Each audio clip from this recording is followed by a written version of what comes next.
Welcome back to the Bully Pulpit Podcast, where two pastors, an ethics professor, and a political operative discuss news and politics from a Christian and conservative perspective. The Bully Pulpit is a podcast of Knowing Jesus Ministries, whose mission is to proclaim timeless truths in every sphere of life. Welcome back, gents. Hey, good to be together. Guys, I've got the most pressing question I have is, how did your picks or your nominations go for the NFL draft? Were you all Your satisfied? nominations. I think Pizza was 3 out of 10 on his nominations. Nominations is crazy. What are they called? Selections? Picks? Well, I guess you are nominated. You can get cut. So I guess it's not guaranteed. It was wild. It was a wild first round. Nobody was close to getting the picks right, including your boy. I did get 8 out of the 10 players in the top 10 correct, but only I think 2 or 3 of them to the right team. Chiefs, however, dominated this draft, and look out. They're going to win the Super Bowl next year. Always. Look out. Always. Andrew, tell everybody about the feat of this dude at the London Marathon running Okay.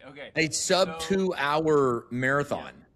Okay, so for all of my sports antagonism, the only thing that I ever do pay attention to is professional marathon running, which is really pathetic. I acknowledge that, okay? Super pathetic. I don't think it is. I can't believe admitting that. I think it's kind of cool.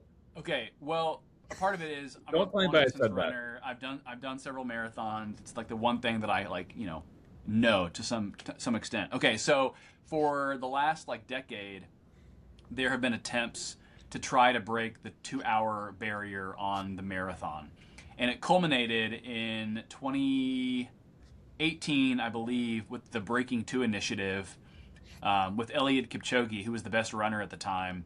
And he did break the 2-hour barrier. I think it was 2018. I wish I need to get that fact checked. And here's the problem, though. It wasn't regarded as an actual world-breaking barrier because he had pacers. There was a pacing car in front of him, beaming down a laser to telling him where he needed to be pace-wise in order to break 2. And he did it, but again, it didn't count as a world record. Okay, so you go to the London Marathon last weekend. 2 guys clear the 2-hour barrier on the marathon. Okay, so my best time in the marathon is 3 hours and 35 minutes, and that's fairly good. That's great. Yeah. For a non-expert but serious runner. I cannot begin to describe to you the physical toll on the body with 2 hours. That's like a 4:33 per mile pace. Well, listen, just for perspective, if you run a half marathon under 2 hours, that's considered a good pace, and hey, congratulations. That's pretty awesome. Also, can we make a rule, no stickers for a half marathon? Yeah, no 13.1. 26.2 or no sticker for you. Yeah, I back that. No, so people my can't drive 26.2 miles in DC in 2 hours. Good God. My biggest hot take was that I put up on Twitter that this is the greatest sports accomplishment in the history of sports. And a bunch of my friends were going at me in text over that being like a hyperbolic statement. And These are good friends. I am standing firm. I'm standing my ground. I don't care what you want to challenge me on. Michael Jordan couldn't have done this. He couldn't have run a 3-hour marathon. Babe Ruth supposedly calling a shot. He couldn't have done this. Give me your best shot. I will tell you the physical feat of breaking 2 hours in the marathon is the greatest sports accomplishment. Here I stand. I can do no other. So I thought about this, and I very sadly agree with you on this. I'm very upset about this. I know. I'm disappointing everyone, all our listeners today. I agree with you on this, and I was like, hey, what are the other ones that are in the running that I came up with or that I thought of? I think Cal Ripken's consecutive games played streak. Yeah, I don't think it ever gets replicated. Big deal. That's like showing up to school every day. Which no one else does. I didn't say it was. I said I agree with you, Jabroni. That requires no athletic feat. It means not Jabroni chowder. Quit eating it. I said I agreed with you. I'm naming other things. The next one is Joe DiMaggio hitting in 56 straight games. Never going to be broken. It's Never going to be replicated. ridiculous. Permanent And I got to go with Bud Wilkinson's Oklahoma teams winning 58 straight college football games. That's got to be up there. I got another one. Michael Phelps won 8 gold medals in the 2008 Beijing That's really Olympics. good. That's insane. 8 It's up there. Gold medals in swimming, which is 5 times harder than running. Swimming is the most difficult thing to do. It's boring. It's hard. You can drown. And he crushed the entire world 8 times. It's very impressive. Here's what I would simply say to everyone listening. If you have a treadmill at home or you have access to a treadmill, go on your treadmill and crank it to probably the highest gear, which will probably be 13.1. That's usually the fastest like home commercial treadmills will go. Run at that and see how long you can run at that. This guy did it for 2 hours. Look, it's pretty impressive. That's a 4.5 minute mile is extraordinarily fast. That is fast. I think that's faster than like most high school state champions. Yeah. So my freshman year of high school, before I got injured and couldn't compete after that, my best mile time as a freshman in high school was 5:01. And I distinctly remember running that race because I got put in. I was a freshman and I got put in like the varsity elite, what do you want to call it, like group to run. And I knew I wasn't going to win, but I thought, okay, here's my chance to like get a PR. And I distinctly remember like making the turns on the track thinking, I just want to die. Right. And I hit one mile, 5:01, and I'm like, that's great, right? When you're 15 years old. But imagine doing it 26 times in a row. Can I ask a question? Why are all of the elite long distance runners African? Because they train at higher altitudes. And so their VO2 max, in terms of how their anaerobic capacity processes oxygenation in the blood, it's effectively their engines are running at a like higher capacity. That just seems like something an American could do. Like, can't you just train in Denver and do the same thing? Who is the guy? I've drawn a blank on his name. Forgive me. Who said, "When I run, I feel God's pleasure"? Roger Banner. He was lying. I thought it was Prefontaine. Liar, pants on fire. First of all, have you ever seen anyone running? Liddell. That's Liddell. It's Chariots of Fire. No, that was Eric Liddell. I'm sorry. Roger Bannister broke the barrier on the 4-minute. Okay, he was lying. Because have you ever seen anyone running who looks like they're enjoying themselves? Fake news. Running when you get into the full gear is extremely cathartic and euphoric. It's fantastic. It is great, and it's great for your mental health and anxiety. Like it's there's all kinds of things like that. Hey guys, we might say it's great for self-care. I know we're all really interested in self-care, you know. So if you need some self-care, go run. Go run. On my knees. Sticking with yoga. The only thing I took umbrage with is calling it a sports accomplishment. I just called it an athletic. I would rather call it an athletic achievement. I feel good with that definition. Sports accomplishment, I'm not sure about that. Oh, I thought of another one that's bigger. Secretariat. Oh my! Secretariat winning the Triple Crown. Dude, it's a horse. Is what? Hey, Andrew's going to come through this camera. You better watch it. He's in Louisville. All right. Well, for listeners that are still with us 8 minutes into this, seriously, sorry. If you want to hear more talk about athletic accomplishments and who would run the fastest mile between the four of us, go to Bully Circle and we'll hash it out. That's me, hands down. Maybe. All right. So let's get into, speaking of Bully Circle, by the way, thank you for those who have joined the Bully Circle. It's a great way for you to support the podcast and get access to us, the Bully Pulpit host. I just dropped a video in last night making my pitch for aliens are actually demons. So I want to hear Teets's rebuttal to that on Circle. Oh, I might agree with you. I need to sit down and listen to it. Okay. All right. I left it there on the Bully Circle. So join us on Bully Circle. You get to hear all kinds of things, including Andrew's terrible sports takes. All right. Here's what I want to talk about. The president has dodged a bullet once again. Sorry. Yeah, so Interesting. I was watching this. I was watching this Saturday night, and for the record, I never watched the White House Correspondents' Dinner. I don't care about it, but I thought this is a once. This is the Oh, first he's time going to the go ham. president You knew he has was going to gone go to ham. this. Yeah, Trump has never gone to this before, except for the 2011 Obama one. Which is why he's the president today. Right, but he has not gone to this as president because he has such an antagonistic relationship with the press. And so I thought, all right, this is going to be comedy gold for the president to sit there and roast the media. So I'm like sitting there watching the whole thing on CNN. I apologize. It goes to commercial, and then they come back, and that's right when like the emergency SWAT team, whatever you want to call it, like they're storming the stage right then. And so you hear the announcers on CNN being like, we don't know what's going on right here. And I just thought to myself, surely some plates dropped. This couldn't be another attempt, right? Like, surely, third time for one, which now makes him, what do you call this? They're the most assassination attempts on any single president in United States history. Is that true? Yeah, I think so. I think Gerald Ford had 2 attempts. Reagan Trump now has 3. I think Reagan had 2, possibly. Yeah.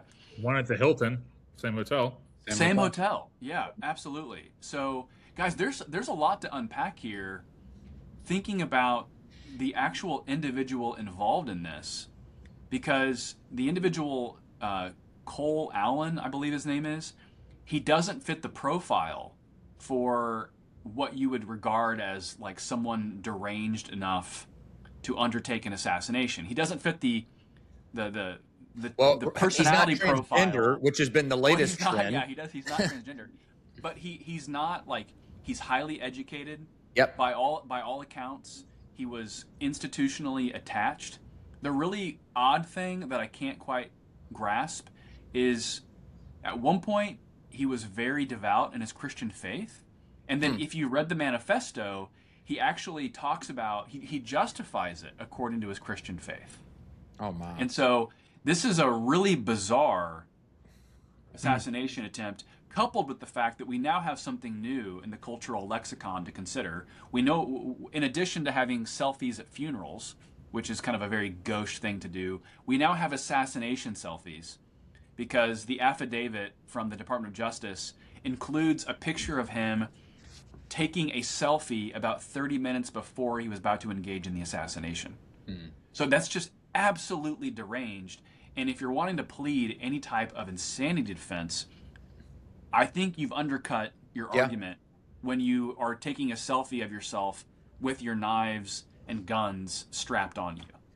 So let's talk about this for a minute. You have to assume that an individual preparing to carry out this type of action is going into it fully prepared for their own life to end as well. There's no scenario where they think they're going into this and getting away with it and not being found or known. That's got to be, I mean, you would have to think that's for sure. And probably more than likely, you are either going to be shot and killed in retaliation, or you're going to spend your entire life in jail. And so the question becomes is like, and what's the reasoning in the mind of an individual going into this of why they're doing this, the virtue or the nobility of this? Well, and I'm talking too much here, and I apologize. That's good. good. If you think about this from how a very noted theologian on Twitter, John Milbank, he's a British theologian, very respected. I was hoping you were going to say me. Dang it. Yeah. He put up one of the most insane comments I've ever seen from someone who's otherwise supposed to be intelligent and respectable. He said, literally, I hope that the justice system is merciful on this individual, because Trump has evaded so many norms that in many ways we have to think about this in a Bonhoeffer Hitler situation. Oh, and my gosh. Thankfully, he got absolutely piled on for saying this. But this is what's creating the problem. But if you live with the mentality that you are Bonhoeffer in this narrative, you're going to justify whatever madness it is you want justified. And that Trump is Hitler. Yes. That comparison is so reckless. Like, mainstream outlets for a decade have been... I mean, wasn't there one cover that had, like, Nazi hues and shades Yeah. with Trump on the cover, Yep. maybe at the Atlantic or Time a few years ago. Like, Well, they've all done it. For Yeah. normally adjusted people see this and you eye roll, thinking, okay, if you have your issues with Trump, fair enough. But whenever the media is framing this up, you can't just assume that everyone is a well-adjusted, psychologically balanced person. What are you doing in kind of the public domain, in the ether, in training individuals to embrace a mindset that says, you know what, he's such an existential threat that I'm going to take this upon myself to assassinate him. So I don't want to assign culpability to one particular media outlet, but this has to be a moment where the media pauses and thinks to itself, what have we incubated? What have we done over the last decade? Well, they believe it. They do. That's part of the problem. Is it's hard to be self-reflective when you think that you're the hero and you're the moral compass of the nation and keeping Hitler in check.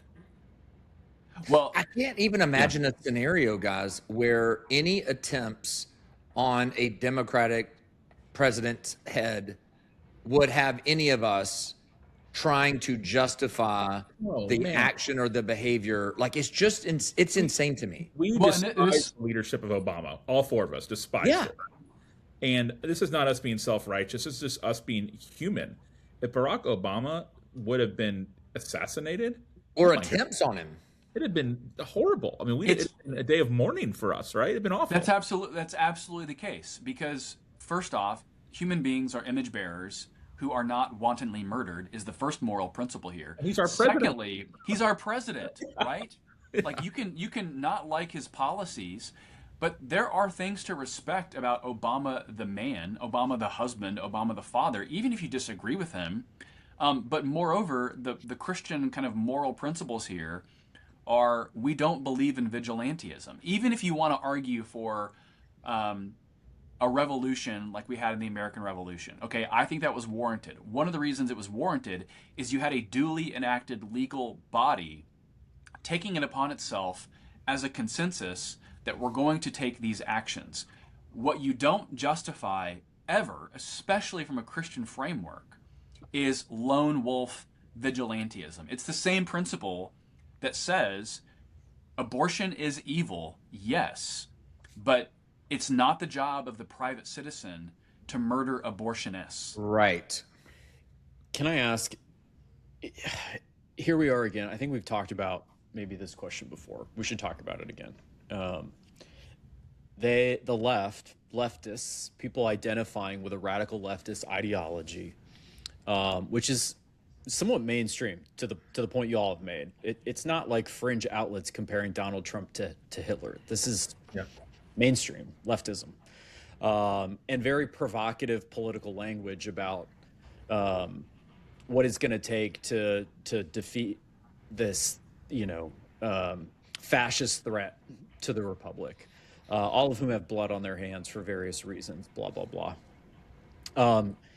And now in just the last few years, we've seen the CEO of a healthcare company gunned down in New York by an individual who took it upon himself to do that based on his warped sense of justice. And made a hero.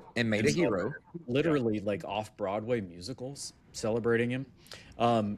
3 attempts on Donald Trump's life, and the assassination of Charlie Kirk, whose widow was at the White House Correspondents' Dinner, and had to live through this again, to a degree. So this is now, like, I don't know what the right adjective is, a norm for the left. I mean, at some point you say, this is now expected behavior from leftists.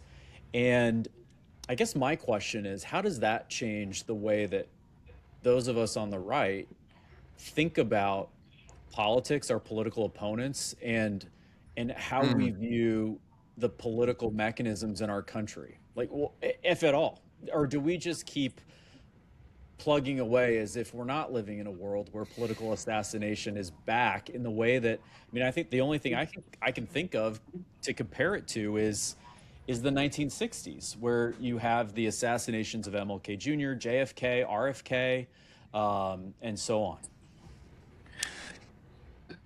So, I mean, how do we combat this?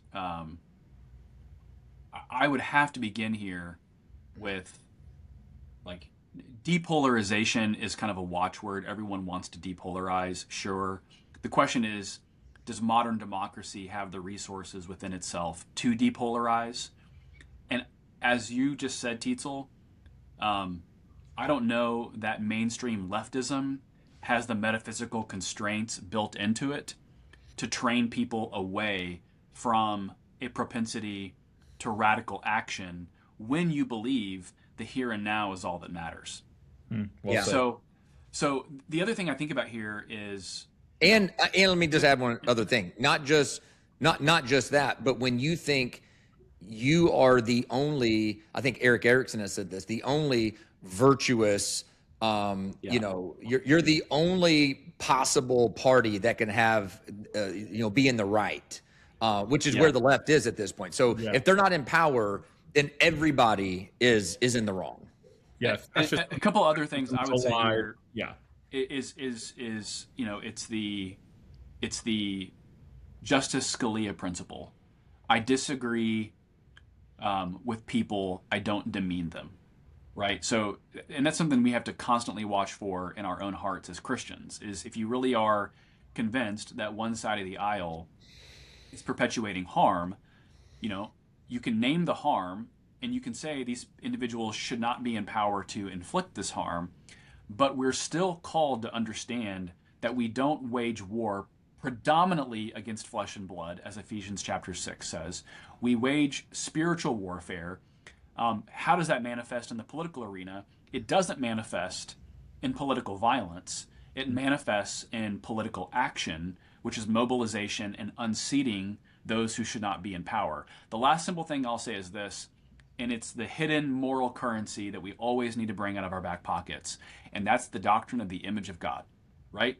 That to me is the singular foundation that allows Christianity to speak into this, because it allows you to say, I absolutely detest what you believe, but you are still an image bearer of God, and though I want you defeated, there is a modicum of respect and dignity and kindness that I owe you, not because I really want to give it to you in my flesh, but because your dignity was conferred on you by your Creator, and I am therefore called to recognize that dignity that exists. But like, yes, amen. And I think a big part of the reason why you don't see these kinds of acts of political violence from the right is because, obviously not universally, but conservatism is grounded on principles like this. And conservatives tend to be people of faith who do self-govern in these ways. But the point is, like, is that sufficient? Like, to keep preaching what we know to be true and believe, and to exemplify it and to model it and to hope that that's in and of itself going to be persuasive? Because it feels to me like we're playing by two different sets of rules, and that the left is only too happy to take advantage of the fact that's fair. we're not willing to do what they are willing to do. Yeah, well, part of the Christian story is that, right? I mean, that we really do believe that vengeance belongs to the Lord. We don't think we're a passive people. Our Lord was not passive. Jesus was not. But I think that we don't believe that the ends justify the means. As Christians, we don't see it that way. But I do think we have to be well aware and refuse to be naive about who we're dealing with here. Yeah. That there really is a group of people who hate us.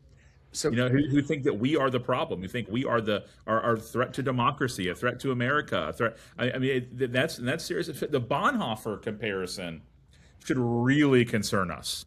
I mean, that's like a scary place to be, like, because Bonhoeffer is a hero. Said from a legitimate, mainstream, highly credentialed theologian. That cannot be overlooked. How significant that quote was. Well, and one thing I want to. Tietzel mentioned something. I don't want to both sides this, because the violence issue is happening on the left more than it is on the right. Does it happen on the right? Though, sure, there's been debate about that. Have you seen the debate? Have you seen the debates going on about that? Like Joe Scarborough tried to trot out stats saying that actually the majority of violence is happening on the right, and everybody was like, "Dude, these are phony baloney stats." you can't both sides this. And in fact, I think maybe you guys saw this trending on social media this week. Maybe it was the Manhattan Institute put out a white paper with polling data talking about the percentage of self-identified Democrats who agree with the legitimacy of political violence under certain situations. And it was I think it was like over 40%. It was 40-something%. I saw that. Like, what has gone on in the mindset of modern day progressivism that allows for that type of mania to exist? Now, I think I can explain why that is theologically. Yeah. But again, this comes back to the challenge of modern. Well, what do you do on the ground? Does modern liberal democracy that we've operated from for the last 60 years have the moral currency or moral reserves to combat this? I don't think that it does, because it's defined by this imminent horizon where everything is about the present tense. And of course, you're going to take matters into your own hands. When you think like that. A few things I want to highlight, going back to the, which side commits the most violence. I think your litmus test on that is just your common sense. Most of the violence that we've seen happening in recent years has all come from the left. Now, that doesn't mean there's not violence committed from the right. But here's the thing.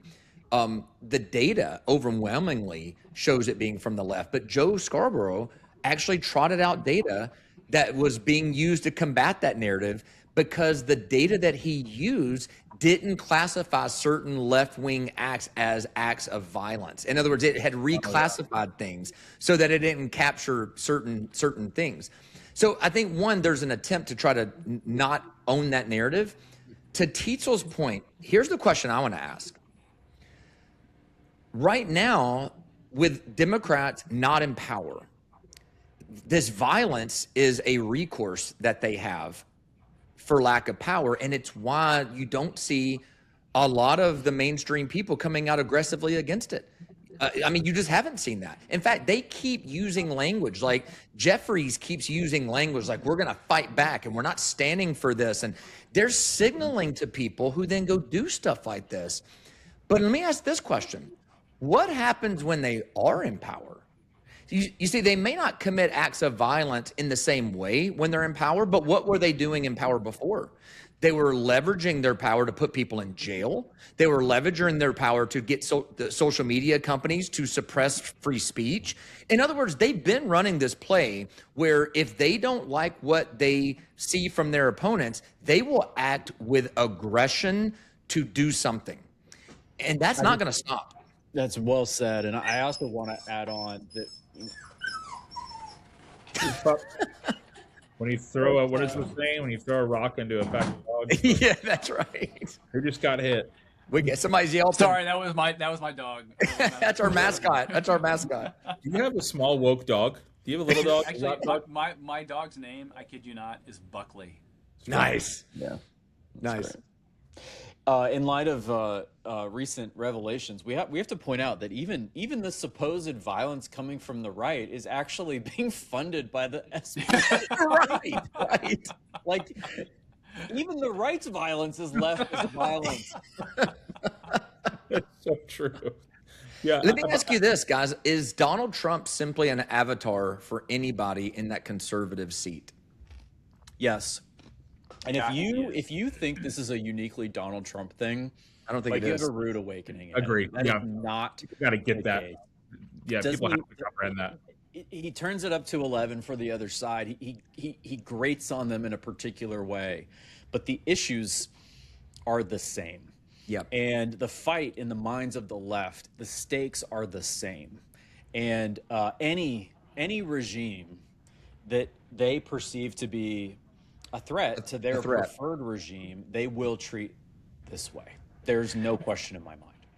So one interesting talking point that came out of this, and even from Senator John Fetterman from Pennsylvania, who's really pivoted in some unique ways. Yes. I've heard it said that if he was running like this year, he would be primaried and lose because of how much he's approved award at the end of the year banquet. Oh man, yeah, he's bizarre how he's pivoted. But imagine this: he pivoted towards common sense, and it's drastic. No, he has.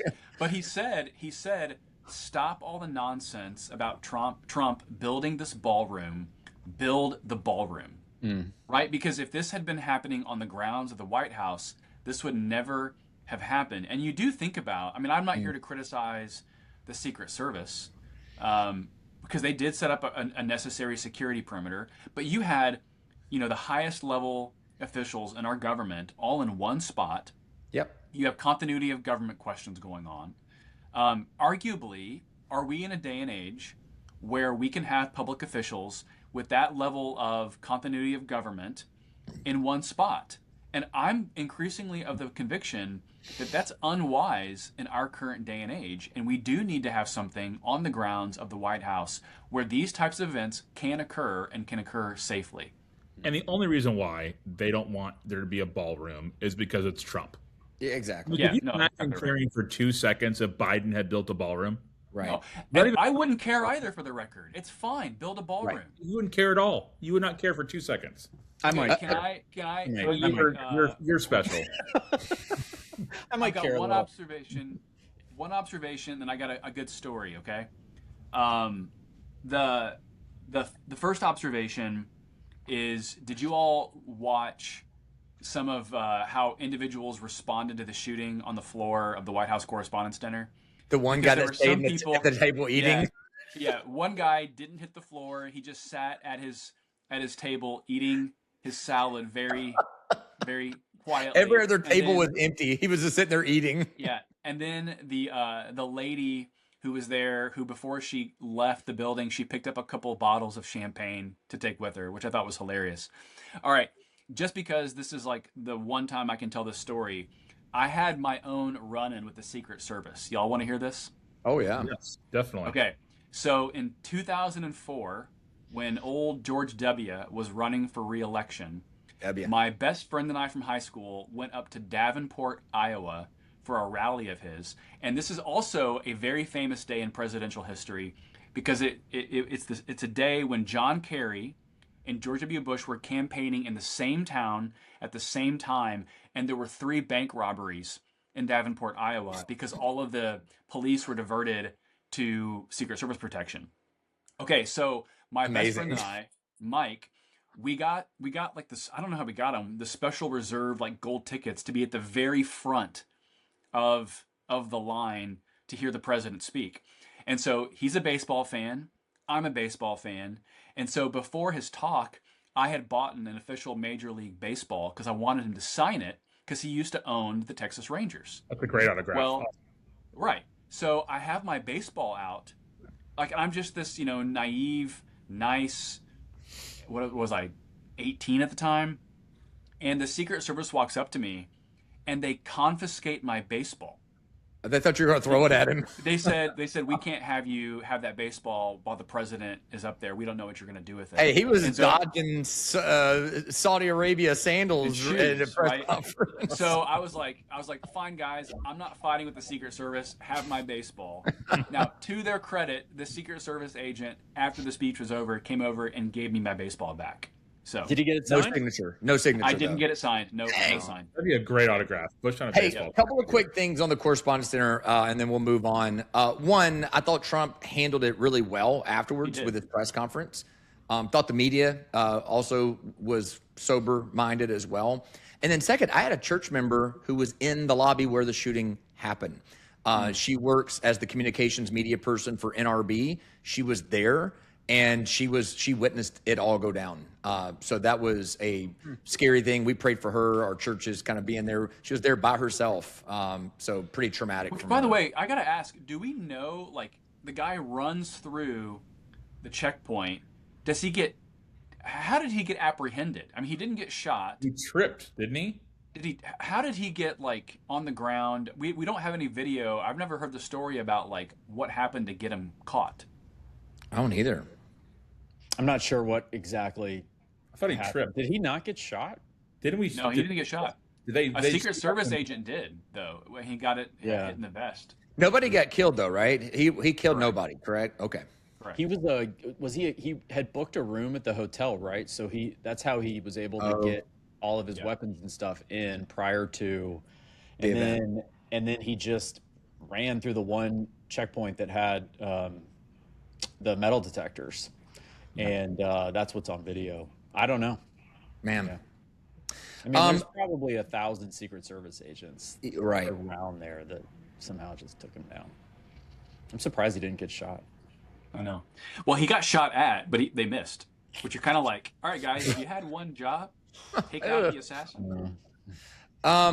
Okay, couple of other things to get into. Did you guys watch or see the Theo Von clip that was circulating where he opened up about just the things he's struggling with and asking the Lord, wrestling with things about, Jesus saying things like in John 5, or as he says, the book of John 5, where he's talking about Jesus asking, do you want to be healed? And he just opened up in a very vulnerable, very real way about things in his own life and his past that he doesn't want to be known for anymore. And he doesn't want to continue to struggle with, but he's scared. And there's an uncertainty. I thought it was one of the most incredible things. Do you guys see that? Thoughts? Yeah, Eric, we should tee this up more for people who don't know who Theo Von is. He's a comedian. I don't know the whole background story, but he's most famous for a YouTube show that he has. And he kind of plays a caricature of himself, kind of this like Louisiana down home Southern with a big bushy mullet.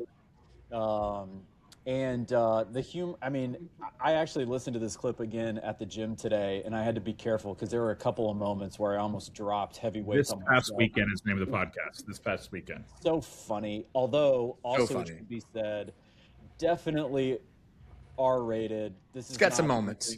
Yeah, not bully pulpit approved. Not bully pulpit approved. But he has this transparency. And even while he's talking about how we need to like train squirrels to use their tails to dry our cars and stuff, he takes calls from listeners. And one guy calls and asks about sobriety, and he just tells him he's struggling because he feels like he doesn't want to be doing these things anymore, and he knows that Theo has struggled with that in his own life. And Theo Von goes on a soliloquy for 15 or 20 minutes. Yep. And I actually saw it first in my church, which doesn't often do stuff like this, but our pastor put the clip on the screen, and we watched it as he talks about this very insightful description of sin and his own depravity. And he just says, sometimes I pray that God will help me with this thing that I'm struggling with, and I know that I'm lying. He's like, even as I'm praying to him to help me with this thing, there's this little place in the back of my mind where I'm going, yeah, but I'm going to do it again. And he reflects on that, and he's like, I finally realized, like, that's how broken I am. He said, I'm like, if I'm a well, it's not just the water, it's the granite in between the bricks in the wall. That's how deeply I'm broken. And I need a God who's going to get there. It was incredibly powerful. And I think just one of the most transparent and accurate descriptions of the reality of sin.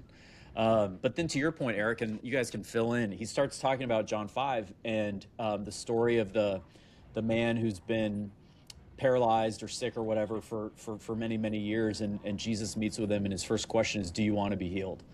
And Theo says, man, what a question, because if you're healed, now you have a new story. Yep. And having a new story sounds good, but it can also be scary. And here, one of the reasons why I see adults that are afraid to become Christians when they hear the truth, know the truth, is that they're afraid of what it's going to mean for their life. Yeah.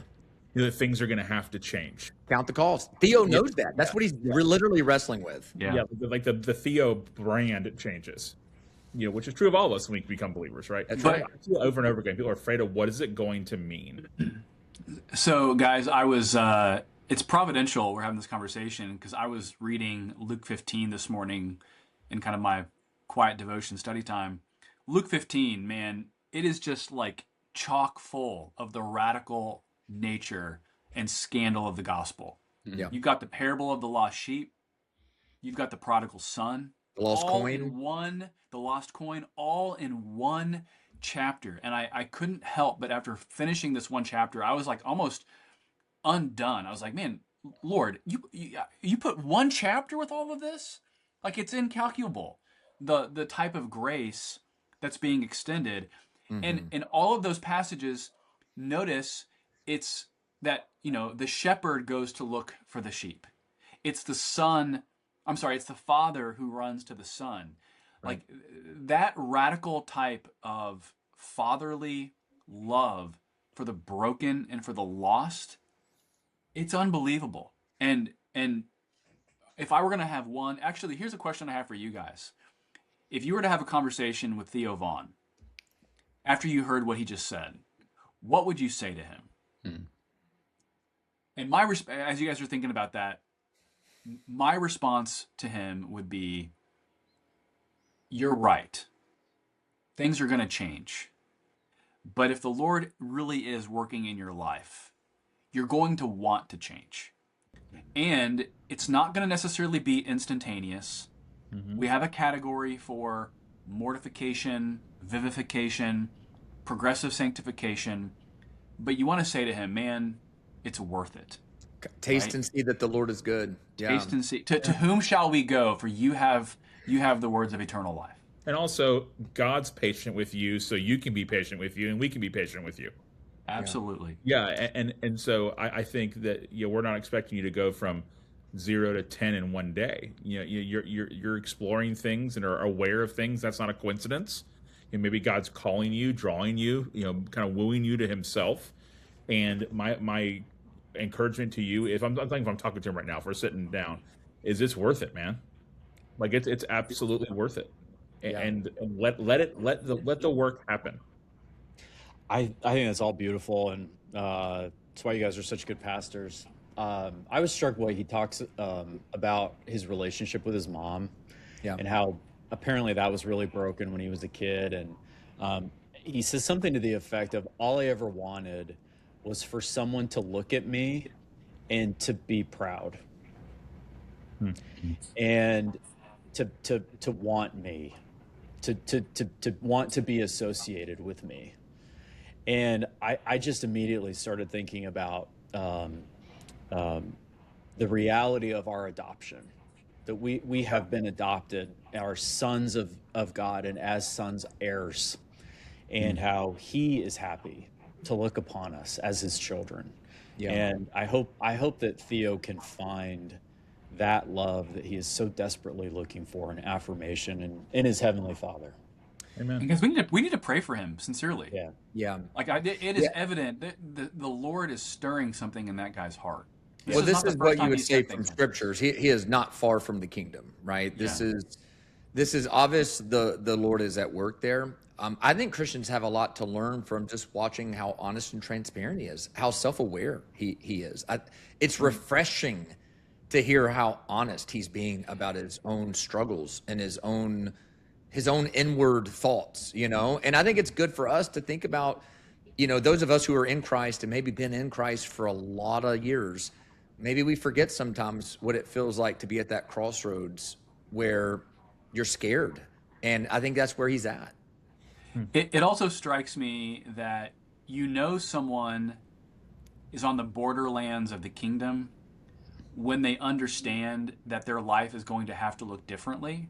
Yeah. And you juxtapose that with a lot of the false, kind of unsaved Christianity that Dean talks about, where I want the comfort of Jesus, but I don't want to submit to the lordship of Jesus. Yeah. And so his statements, to me, evidence someone who actually understands, if I'm going to be a Christian, my life actually has to look different. I can't just continue believing and acting like the world believes. And that's just a contrast to a lot of the easy believism that gets floated around in American Protestant evangelicalism. Well, and I would add this. I mean, this is the thing that I think makes the tone of what he's saying sound so different than what you hear from a lot of folks, even professing Christians, is he's talking about Jesus as a person. Not as an idea, not as a figure from history. He was talking about the person of Jesus, as if The person of Jesus is speaking to him and challenging him today. And the reality is he is. He is. But a lot of Christians don't talk like that. And I think that's one of the things that makes it stand out. It's why it's gotten so much traction.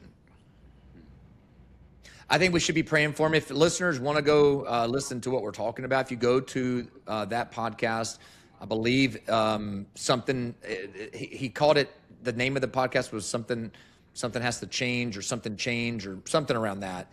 If you go to about the 48-minute mark and just listen for the next 15 minutes, you're going to catch all of what we're talking about. Yeah, it's episode number 654, Something New. Something new, that's it. Yeah, and you're right. About the 45-minute mark, he gets into this. Something I want to also hit on, guys, is the Supreme Court ruling that came down this week on the subject of gerrymandering. We talked about gerrymandering the week before. Teets, can you give us an update on what this ruling was? Tell us what's going to happen from this. Jerry. It was a big deal. Now, the question at stake was Section 2 of the Voting Rights Act, which is a federal law that governs voting. And Section 2 basically prescribes racial motivation in the drawing of congressional districts. It says America has a history of invidious racial discrimination. Therefore, it is good and appropriate for states to gerrymander congressional districts to give preference to racial minorities, most especially black people, and most especially in southern states, so that they can have representation in Congress. And the question before the court was basically, isn't this illegal? Because we are not allowed to use race as the basis for discrimination in America. That's a violation of federal law. And the Supreme Court did not gut all of Section 2, but they did say that its application in this way was illegal, and basically opened the door for states to go back and redraw all of their congressional maps without having to worry about the parameters outlined in Section 2 of the Voting Rights Act. It remains to be seen what states will do that and how many and when. I've seen various people attempt to make estimates about what the impact of this could be. Obviously, there are 1,000 factors you have to think about in trying to do something like that. But for example, a writer in Politico, kind of a mainstream left of center political magazine here in town, went through the data, and his best guess was that maximally Republicans could pick up 4 congressional seats if every state did as much as they could before the midterm elections in November. So 4 seats is not nothing, especially when you're talking about a 1 or a 2 seat majority that currently exists in the House. It could in fact even be the difference. But it's not like we're talking about a tsunami of political change, at least not in the near term. Tietzel, I got after our really good conversation last week about the nature of politics, you said that the movie Lincoln, I think you said it was one of the best movies of the 21st century. And I had not seen it for a long time, but our conversation so inspired me about how like we accomplished this great moral action in the 13th Amendment, but did it through like really cantankerous, arguably unethical means. I went back and watched Lincoln. Man, you are dead on. That is just an absolutely outstanding movie. So good commendation, man. The state of Florida with redistricting told Virginia, "Hold my beer." So. That's right. That's right. Hey, Ron DeSantis, baby, for life. Our next Supreme Court justice. Ron. That's right. Which would be pretty awesome. Yeah, it would. Ooh, I didn't think about it. I was wondering where we thought he was going to land, but that would be the best. It's the Maybe latest. He will be Justice Thomas's replacement. Interesting. Justice Thomas is going to live forever. Let's just. That's true. His father. Yes. Long live the king. Speaking of long live the king, guys, we had royalty visit the states this week, and all of our no kings Democrats stood up and applauded the king. I am going full Tietzel mode here, and I just do not care. I mean, What do we think about King Charles and his Okay, I visit? think he's a deeply unimpressive person generally. Very. I've never had a lot of affection for King Charles. How do you really I will say, I was watching several clips online, and his dry wit It's funny. was pretty spot on. Yep. And to his credit, they gave the president an incredible gift. Did you all see what he gave the president? No. He gave them the bell from a ship that was used in World War II called the HMS Trump. Oh, wow. And he gave them the bell off of that ship. So it was a very thoughtful gift. But no, his kind of dry, sardonic, British Oh, it was wit funny. really came through, and I thought he did a pretty good job.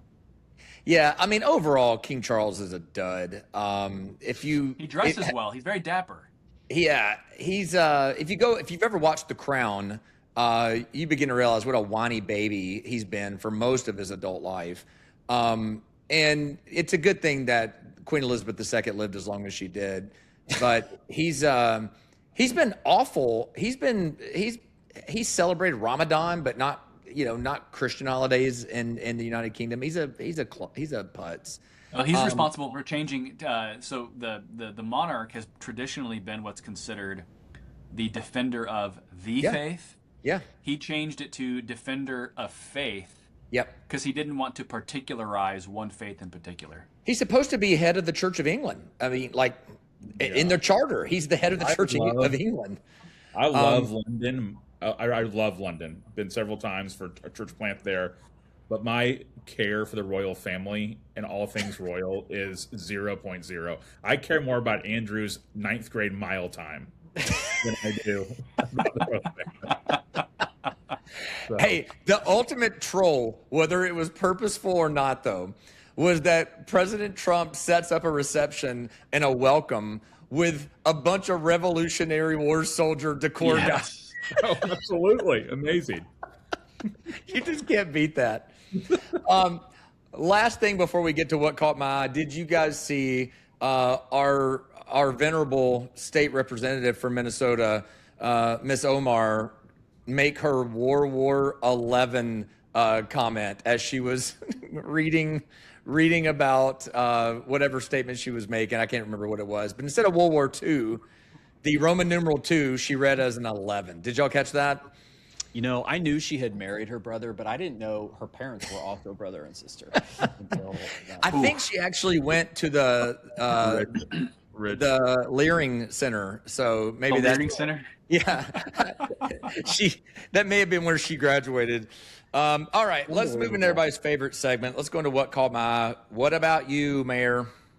So I was in Boston at a pastor's gathering, and we're recording this on Thursday afternoon. I got back Wednesday night. And Boston's a walk-in city, so we walk to our meals, things along those lines like that. And you pass a decent amount of old church buildings that now some of them have congregations that are being used, but all of them have one thing in common. I think I passed 5 of them. They all have a rainbow flag. They have a Black Lives Matter banner and something about immigration. It's like mainline Protestant, but that's an understatement. Far left, I'm a Unitarian to far mainline scale. It's just one trick pony, man. We should just call it. It's just called Episcopalianism. Yeah, it's just like the religious wing of the Democratic Party. It's just a cult. Honestly, it's just a cult. Everyone had either a rainbow flag, all 3, a sign about immigration, like no humans illegal, that kind of thing, a Black Lives Matter banner, and a rainbow flag. It's just the religious arm of the alphabet cult is all it is. It really is. It's wild. Everyone. What about you, Teets? What caught your eye? Yeah, mine also has to do with the mainline Protestants. So my home state of Kansas, just today, actually, there's a new candidate who has emerged to run against incumbent U.S. Senator Republican Roger Marshall. His name's Adam Hamilton. Do you guys know this guy? Have you heard of this guy? The pastor, theologian world may be familiar. Adam Hamilton is the lead pastor of something called Church of the Resurrection in Leawood, Kansas. Okay. Which is the largest Methodist church in the country. United Methodist megachurch. Now, I didn't know before we went back that they had mega churches in United Methodism, because I didn't know anything other than little old ladies still went to those churches. Nobody went there. Yeah. This church has 20,000 members. Oh, it's It crazy. is enormous. It dominates the skyline in this Building's suburban unreal. town. The building's breathtaking. It's unreal. And this guy has decided apparently to follow the path of James Tellerico in Texas, who is another type like this with a theological background. We've talked about him on the show before, who is wearing this sort of leftist branded religion on his sleeve and attempting to appeal to certain demographics by doing that. And Adam Hamilton's going to try the same thing. And it remains to be seen what happens. He's going to raise an absolute ton of money. He obviously has a massive network of people in the population center. And even in a red state like Kansas, I don't know how this plays. Well, Tietzel, what's fascinating about him is for a long time, he was trying to position himself as kind of like a somewhat evangelical centralizing force within Methodism, with all of their fractures. It's just funny how the movement has shifted so far to the left that he's now having to go to identify with the full left. Because I think, to be fair to him, 10 to 15 years ago, I don't know that I would have called him a conservative, but I would definitely not have called him on the left. Yeah. So it's just interesting to see the migration. Well, and I think another thing too, I mean, we talked about this when Tietzel posted this on the Bully Circle, but does this become the play that gets repeated? Because if Tallarico wins and then this guy wins, you might start seeing this shift, this move, because the political left has a religious problem. Yeah. Yeah. Reed, what caught your eye? So we brought this up, I think, recently, but we didn't dive into the details. I actually watched the Hulk Hogan documentary on Netflix, 4 episodes. It's fascinating. As a kid, right now. As a kid of the 80s, I mean, it took me back immediately. Like, I loved the Hulk. I had a Hulk, action figure. And it just gets into the life of this man who, kind of burst onto the scene. The sport exploded into the ether, like riding on his coattails. And I forgot about kind of how much of a bumpy road he had with different things that came up over the years. And then obviously, he's passed away July of last year.